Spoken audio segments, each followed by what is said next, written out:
So happy July 4th. It's a holiday, yay.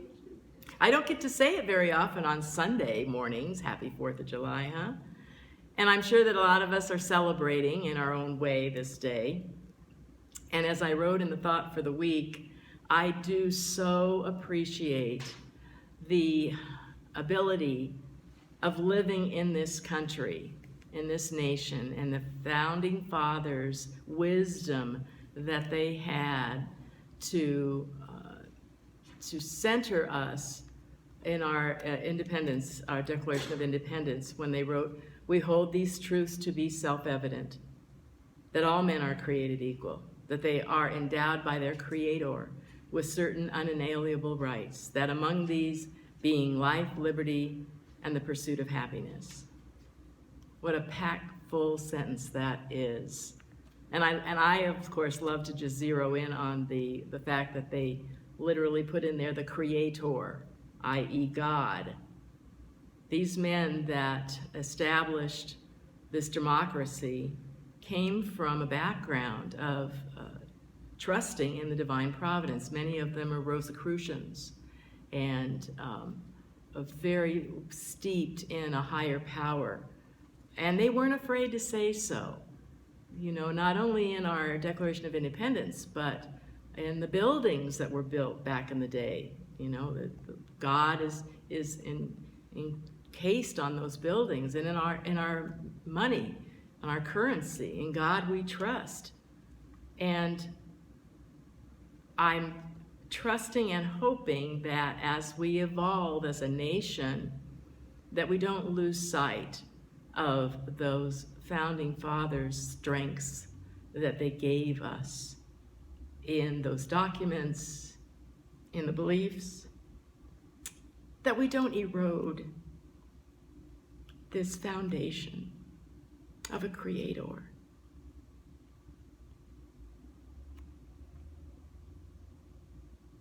As we listened to the song earlier that Cherise sang, I have a dream.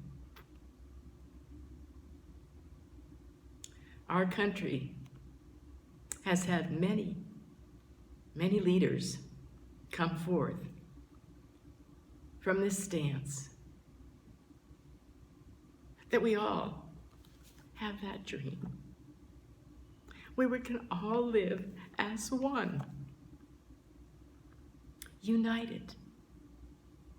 Our theme this month I chose is to be free. And our message this morning is entitled, "Thank God I'm Free." And we have been reading in one of our book studies, Michael Singer's book, The Surrender Experiment. And I didn't want to share a lot of it previously because I didn't want to spoil the end if people hadn't read the book before and didn't know how it ended. But I thought that it is such a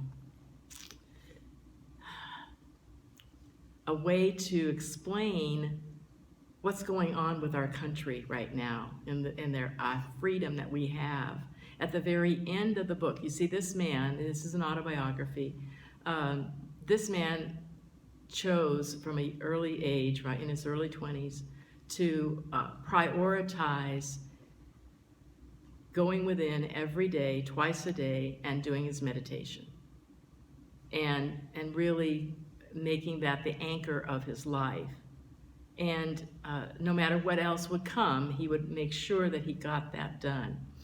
And he surrendered. The title of this book is called The Surrender Experiment, meaning that he decided he would just surrender the ego, the psyche, to whatever life presented to him.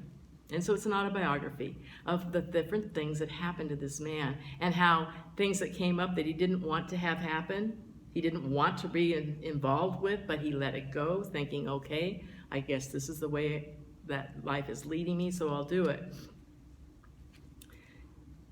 And it's a very fascinating read. I would highly recommend it if you haven't read it. But in the end, and I'll have to give you a little bit of a background because I want to really highlight the last chapters of chapter 54, the Constitution and the Bill of Rights.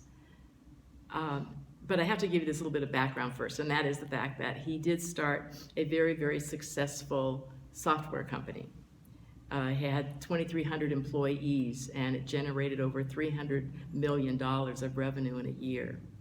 And they were to the point where they were starting to acquire other companies. And they hired very competent people, and they thought they had hired this one competent man, and he was very competent as a con man. And the executives of the company got thinking something is askew, so they started investigating him and getting some evidence of what this man was doing and skimming off millions of dollars. But they hadn't finalized their research and their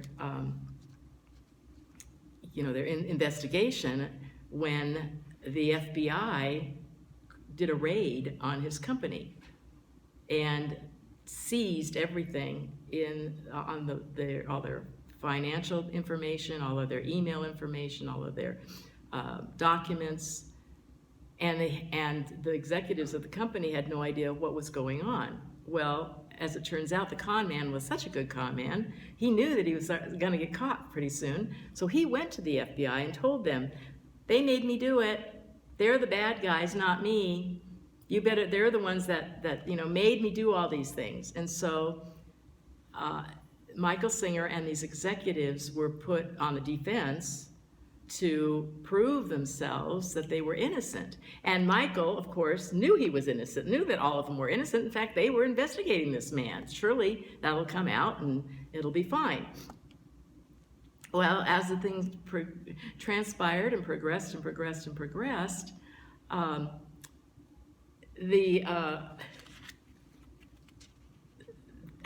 talking like 7 years.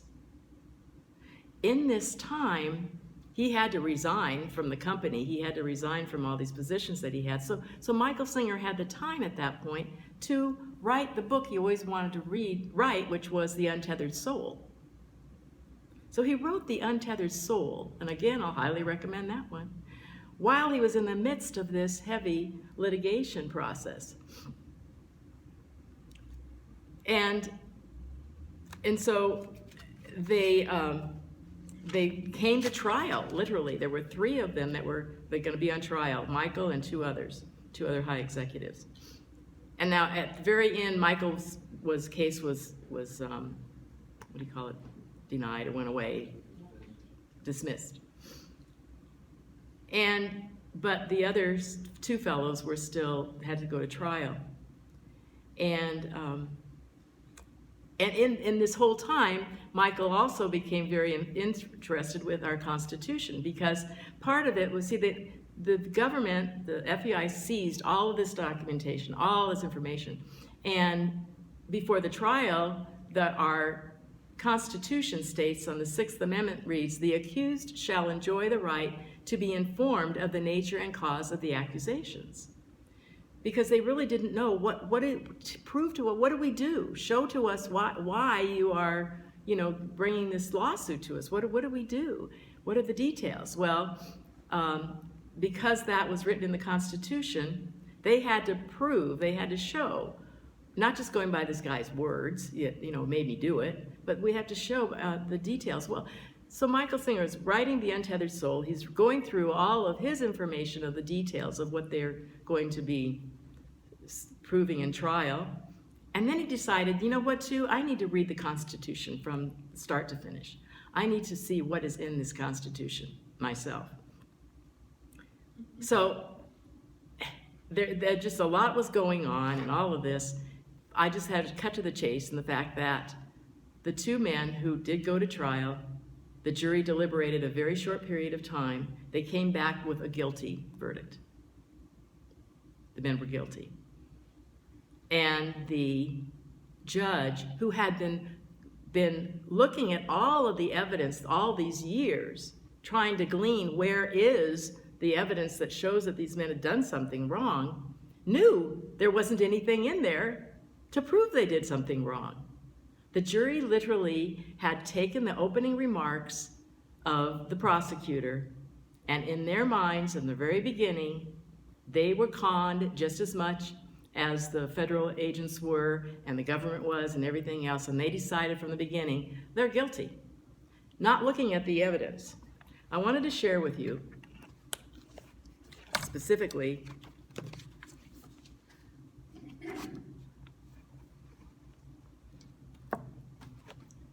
what I'm talking about here, what he's talking about. The defense was stunned. The judge dropped his head into his hands. What had happened? Post-trial interviews with the jurors showed that the case was pretty much over after the opening remarks. It was very sad. Our legal system had not worked. The truth had not been uncovered. And John Kang and John Sessions awaited sentencing. These were the two fellows that were found guilty. The defense filed a motion for dismissal based on the statute of limitations, and the judge had not yet ruled on that motion. On December 27, 2010, almost 3 months after trial, Judge Norton issued his ruling and dismissed the entire case against John Kang and John Sessions. In that ruling, the judge took the opportunity to again and again chastise the government for what had happened in this case. Among his other complaints, he questioned why the government would keep so many people under indictment for 5 years and then drop all charges just before trial.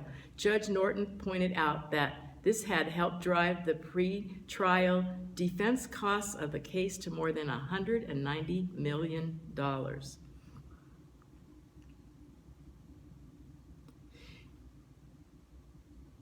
It had been more than 7 years since Bobby Davids had walked into the U.S. Attorney's office in Charleston and begun telling his lies.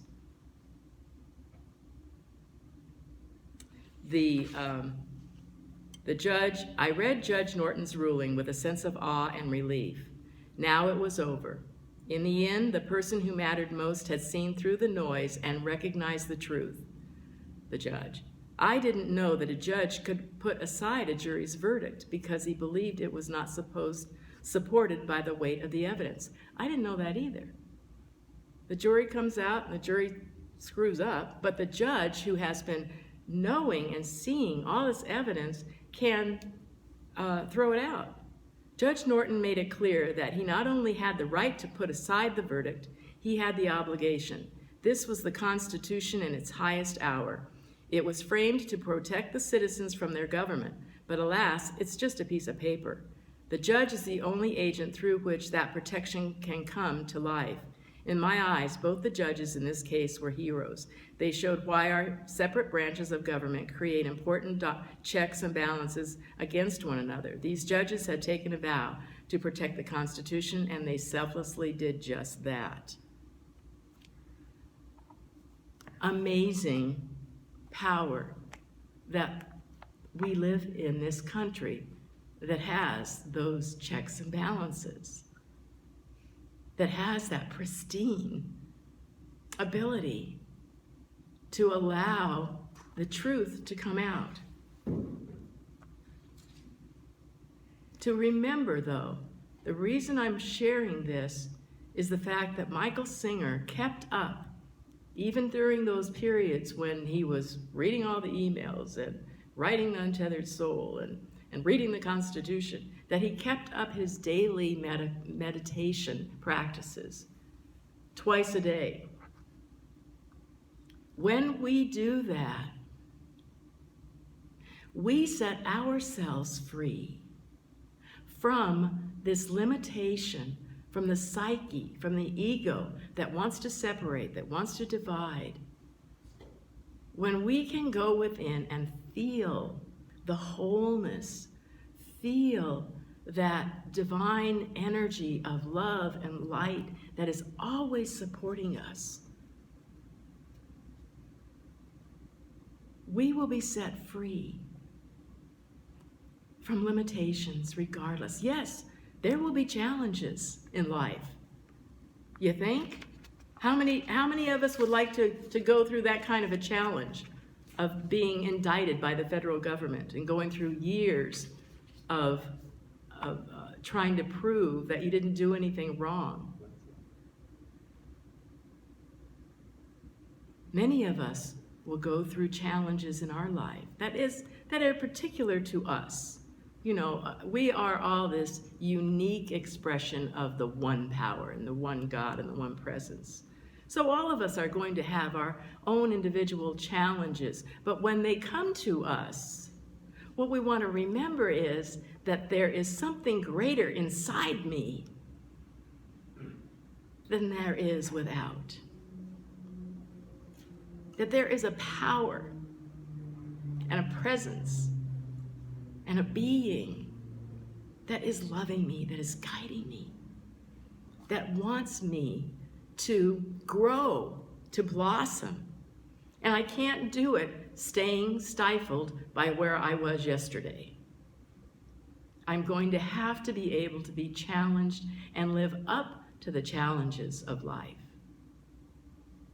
And we need to do it by remembering to remember that within us is this source of everything. That truth will not be denied. When we go back and feel and be and live in and from this presence and this power. I wanted to close today with asking you to pull back out your program, and I'd like us to read the very last affirmation that's written there. Because we want to be able to be this God self and expression, to see with the eyes of God. So let's say this together. I am so very grateful and thank God to be living in this great nation, founded on principles of life, liberty, and the pursuit of happiness. I continually remember the price of freedom takes diligence and individual responsibility to do my best as I am divinely guided. Life is great, and I am grateful, and it is so. Let's be divinely guided through every moment of our day by listening, by being open to that still small voice that only wants our very best and our only highest form that we can express in this life. Go out and enjoy this day. Celebrate our freedom. Celebrate our nation's freedom. Celebrate our individual freedom that we have. Life is grand, and I am grateful. Happy 4th of July. Namaste.